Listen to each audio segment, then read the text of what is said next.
মানুষের শরীরের সবথেকে সুন্দর গুণ হলো চরিত্র। সেটাই যদি নোংরা হয় তবে মন তথা চিন্তা সুন্দর হবে কি করে? মানুষ এমন একটা প্রাণী, বিশ্বাস বা অবিশ্বাস কোনোটাই করা যায় না। কারণ বিশ্বাস করলে ঠকতে হয়, আর অবিশ্বাস করলে হারাতে হয়।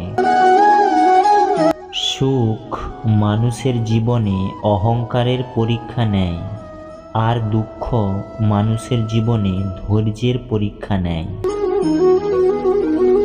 প্রার্থনা করার সময় ব্যক্তির মন্দিরে থাকাটা জরুরি নয়, কিন্তু ব্যক্তির মন ঈশ্বরে থাকাটা জরুরি।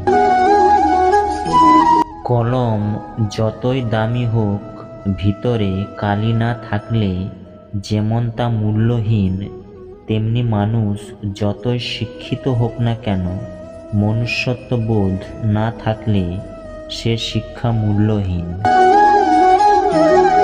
জীবনে এমন কিছু বন্ধু বানাও যেন আয়না আর ছায়ার মতো হয়, কারণ আয়না কখনো মিথ্যে বলে না, আর ছায়া কখনো ছেড়ে যায় না।